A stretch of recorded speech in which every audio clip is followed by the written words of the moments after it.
Hello, my Welcome to the Blues, Booze, and Blood podcast on screen. I'm your humble host, Frankenstein. And I'm Cole Sprouse's severed penis. Huzzah! Otherwise known as Ray. AKA Ray. FKA Ray. Yeah. And Miss Ray, what are we here to talk about? Oh, the disappointment that is Lisa Frankenstein. I was so excited for this fucking movie. I was jacked. I was. It looked so cute. And so here we were sold. Yeah. So here we are. It's Valentine's Day. It's actually Valentine's Day today. Mm-hmm. And naturally, Ray and I are like, let's go see like nostalgic 80s horror romance kind of. Why not? Yeah. It looks promising. Diablo Cody writing. And the trailer looked adorable, so we were super excited about it. Mm-hmm. We were. And unfortunately, we are sold a bill of false goods. Again! Fire! Yeah. Thwarted again. Yeah. After because you unfortunately did not get to get your feelings. I tried to cover your feelings as much as I could about Founders Day. But maybe on the next episode, like Bill's podcast episode, you can I'll let you go off about Founders Day. That would be fun. Yeah. But it was so bad I blocked most of it out, in fairness. Right. So why don't we talk a little bit about the movie? Like we give a little bit of summary, and then we'll do our compliment sandwich, and then whether or not we would recommend it. And give our grading, as I like to say it. Our graded Parmesan. Our grading. Graded on my nerves. Quick rundown. Lisa Frankenstein rated PG-13, so be aware. But we were that going in. We were like, whatever, it's gotta be cute. And there's it's more like there's not a lot of gore. No, there really isn't. No, but we'll get to that later. Yeah. Horror romance, 1 hour, 41 minutes. We should have known this, realized something was up at the Rotten Tomatoes score, although it's not always, we don't always agree with it. The critic score is 50%. Yeah. And the audience score is 83%. That's interesting. So far. It only just came out. It's been out a week. It's been out a week, though.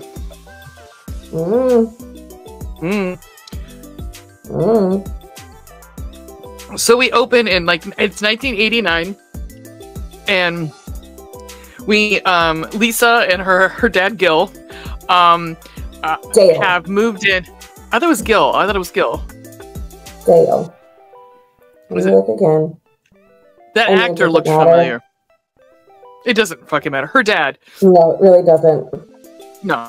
Have moved in with his new wife, played by Carla Gugino. Yes, who is flawless. She... I mean, seriously, Gina Gershon, take a fucking page out of Carla Gugino's book. I mean, that woman's beautiful, has not had anything done. She looks great. No. Yeah. She looks fucking banging. I mean, I would have taken a piece of that now. Thank you. Yeah, absolutely. Let me see. She's aged so beautifully. Born in 1971. So what? She's 53 years old, if that. Yeah, she's fucking, her body's banging. It's like fucking banging. Absolutely. 52, I think. But she's amazing. She's not the nicest lady. No. And then she has a daughter named Taffy. We hated her. We hated her, you'll hate her too. But that means she did a wonderful acting job. Right. And she's got a daughter, Taffy, who is fucking lovely. Like, she's like, if she's not up to, you're supposed to not like her at first, but then as the movie goes on, you're like, no, she's kind of awesome. Like, Taffy's great. Like, she's a cheerleader, but she's not like... Right. she's the cheerleader slash popular girl, but she's, you know, and Lisa, our star, is her new stepsister, who like is very quiet and kind of, she's weird. You know, has gone through. She's a little weird and gone through a traumatic thing, but she like brings her to a party, you know, introduces her to people, and like tells people about her, you know, in her own way. But like she includes her and takes care of her and like looks after, you know what I mean? She doesn't shun her, you know, and it's just she's got a good heart. She's real cute. Right. And this is also Lisa's senior year of high school. So she and Kathy are, I believe, are the same age. We start the whole series of events starts when she takes her to a party and she gets drugged by this biatch of a woman, of a girl. And she meets her, like, her love interest, which off the bat I was like, hold on. I thought the dead guy was going to be her love interest. What's happening? Me too. I thought, so she has a crush on this guy at school who's the editor of the paper. Mike Fleet or something like that, yeah, something. And his girlfriend is the one that like, oh, here, try this, and we think it was like, we think it was something was mentioned earlier, in the scene that someone like, I think it was the guy said, if you're looking for the ethanol, it's in the house or something like that. Oh, like ethanol. I'm assuming ethanol spiked beer, alcohol, like drink. Yeah, I know. I mean, that's and so I swear to God, he said ethanol. I don't know. Either way, it was somebody. She was poisoned, pretty much. Like she's like highly drugged. Like and so she ends up stumbling out of the house after an almost rape. After a sexual assault, she stumbles out of the house into the woods. So I guess at the very beginning, we see a cartoon intro with what would be our. We don't know. We don't have a name on. We never learned his name, do we? Nope. Even in the credits, he's the creature. Yeah. So the creature. He never gets a name. Cole Sprouse. So Cole Sprouse. There we go. So Cole Sprouse. It's how he, like, what happened with him. He fell in love with a girl. He was a piano player, a musician, and she ends up leaving him for a violinist, I think it was, but it doesn't really fucking matter. He dies, and he's buried in this bachelor cemetery back in 1818, I think it was. And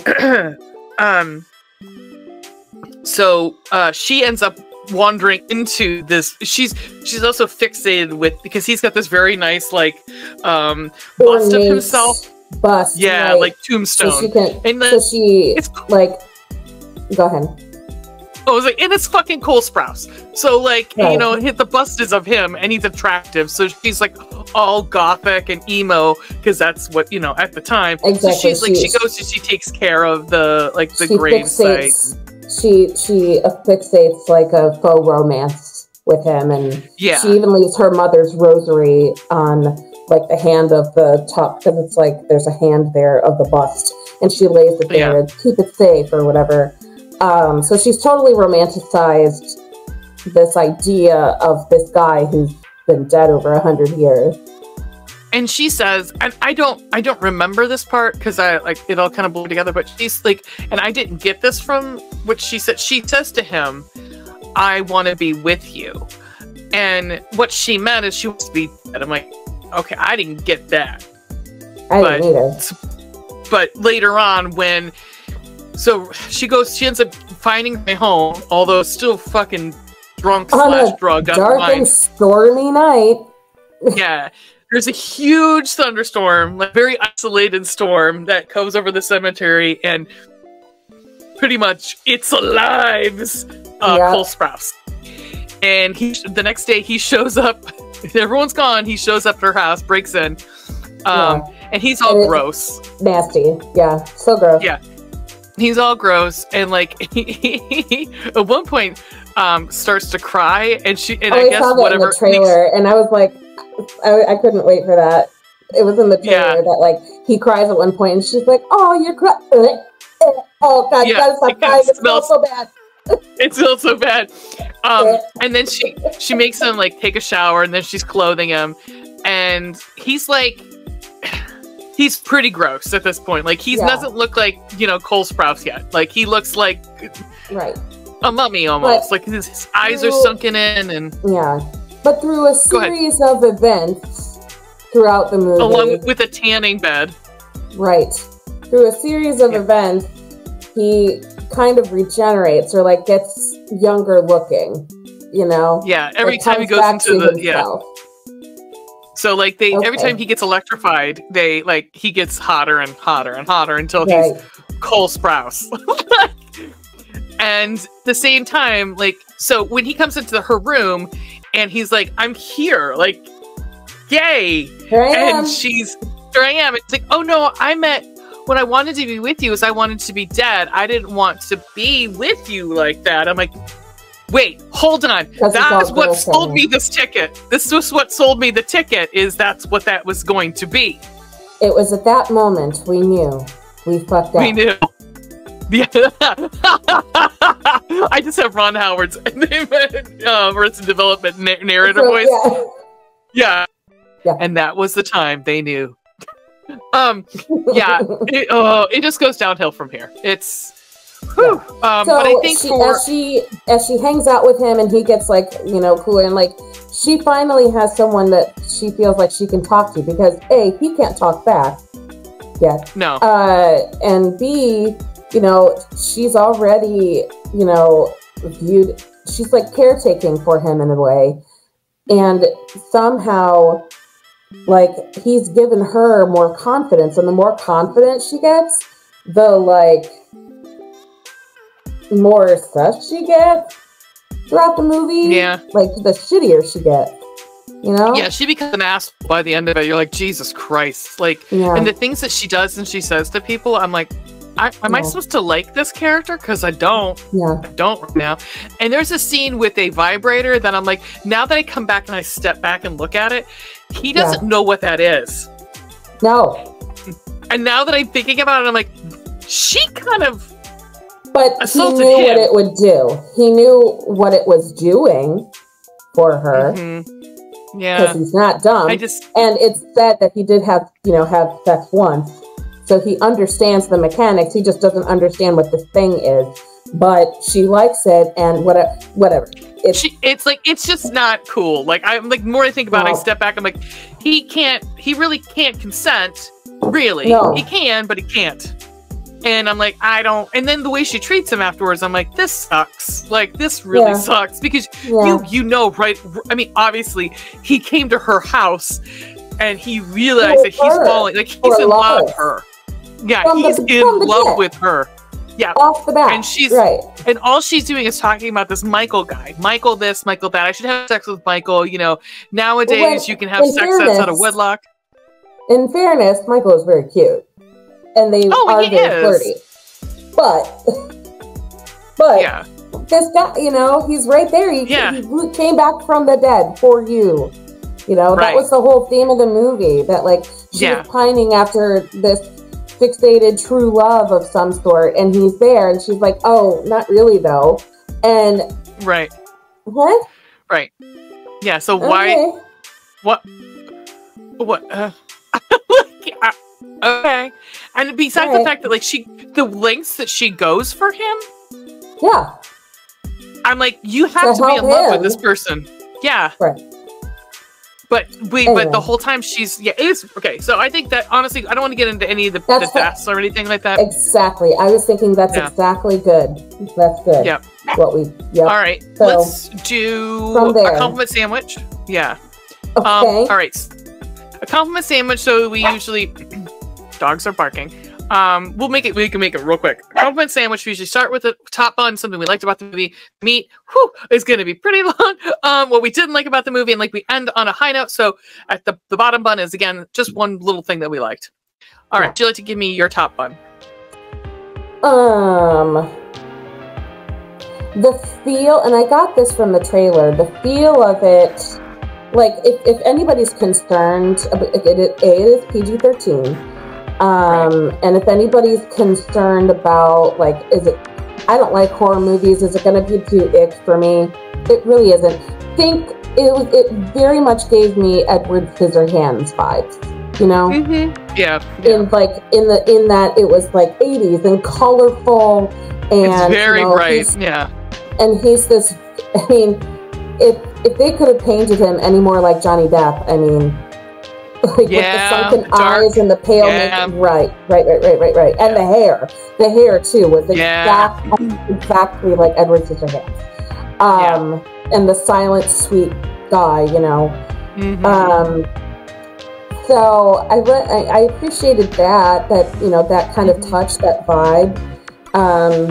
You know, even at one point, like the house that, you know, Lisa lives in is bright pink, and like everything inside this house, we like recognized shit that we from other that we had growing up. Yeah, teal seashells. Who the fuck thought of that?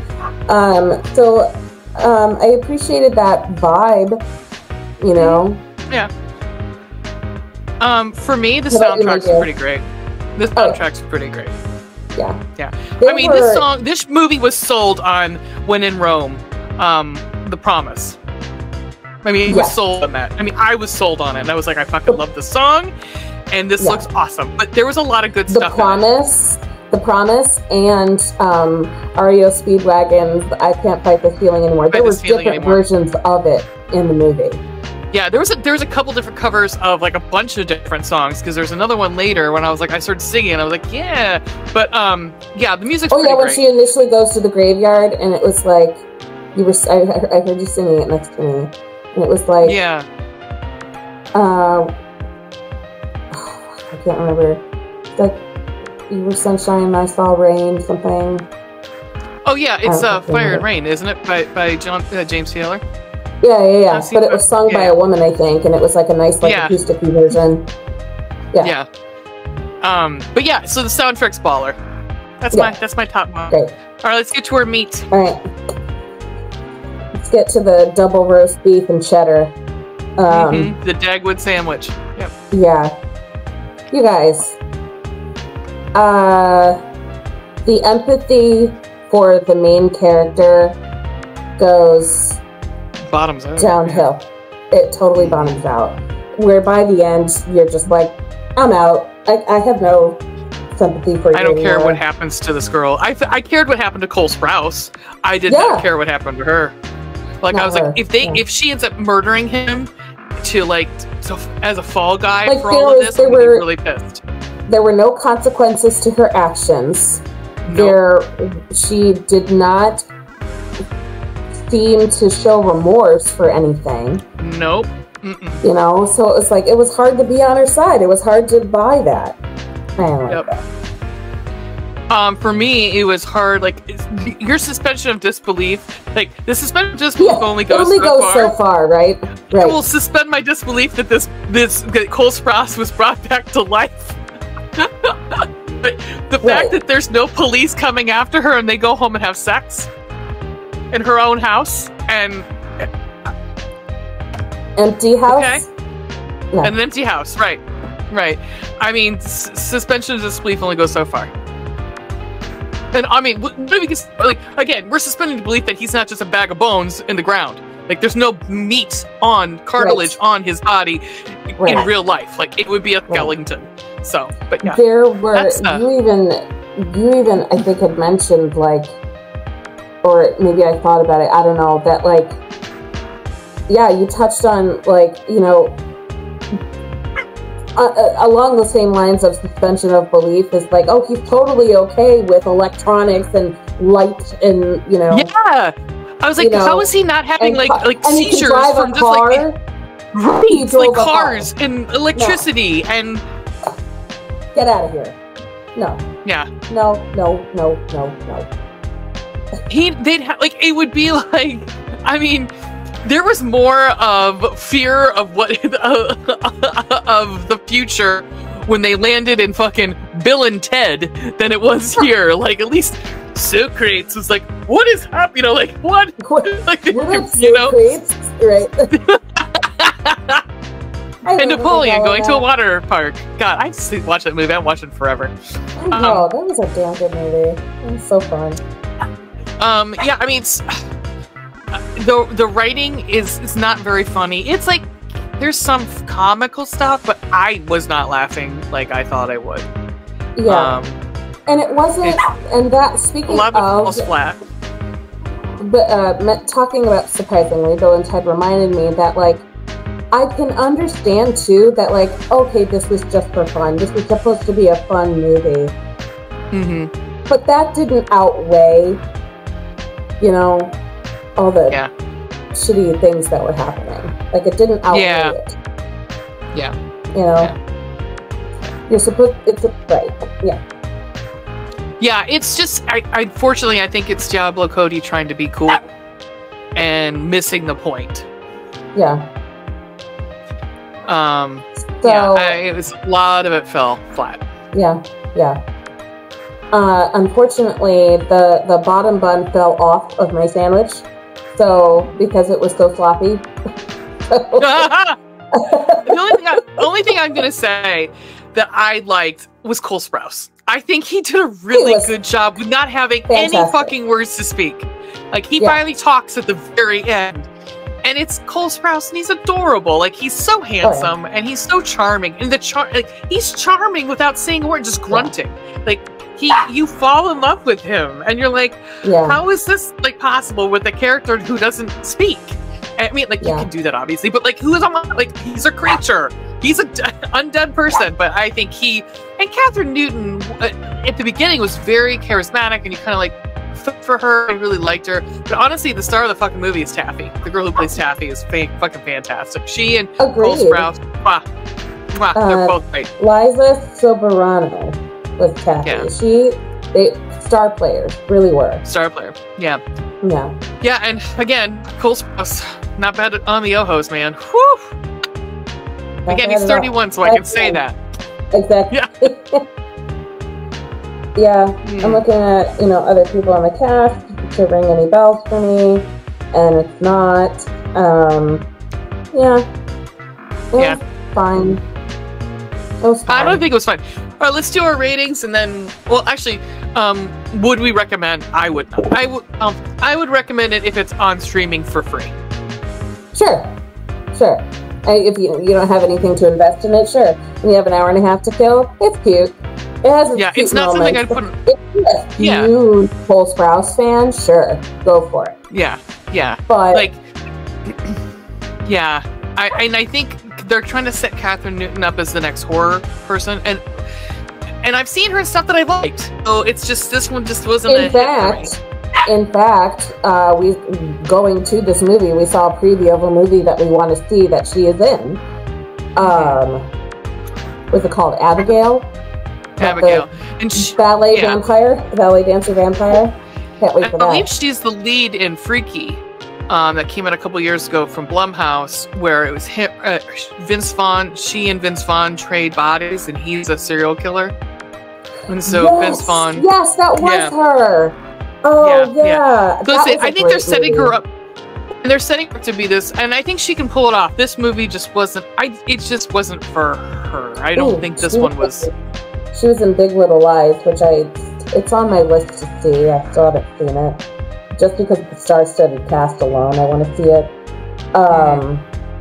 Yeah, she was in Ant-Man. She's a new Cassie. Yeah. And I think what will happen is Supernatural. Yes. Oh. I think she'll end up being on, if anybody has seen the Marvels, which I did watch the other night, and I liked it a whole lot.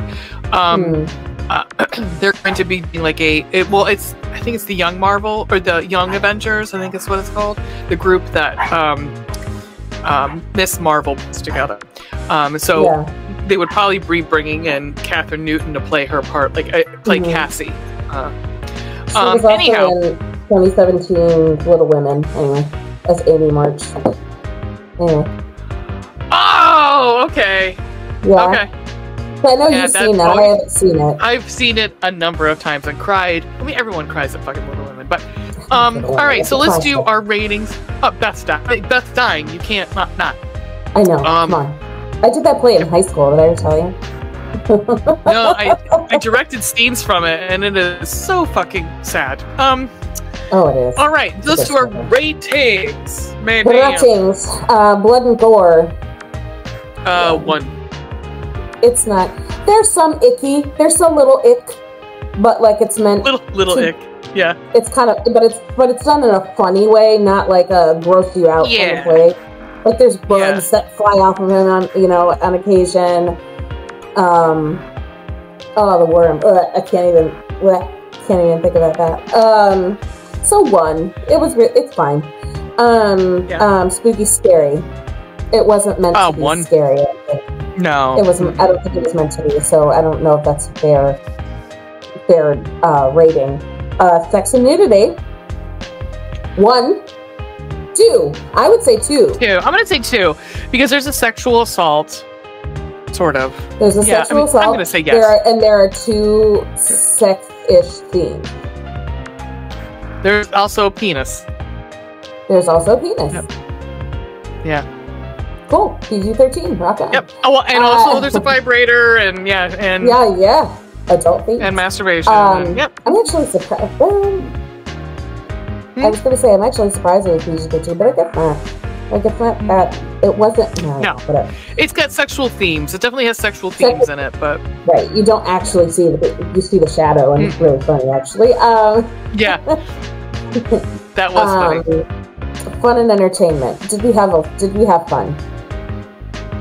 I'm gonna say 2. I'm not gonna say I didn't. Yeah, that's literally what I was gonna say. Like, it's not that I didn't have fun because I was with you and we could talk. Again, it was another situation where we had the theater all to ourselves, so we could be loud. We just have this magic where, like, the last 2 movies, and it's not the first time it happened either. No. It also we should be more aware of that, and if there's no one in the theater, we should probably. It's probably a bad sign, right? Yeah. In this case and the last case, it was a bad sign. So whatever. Yeah.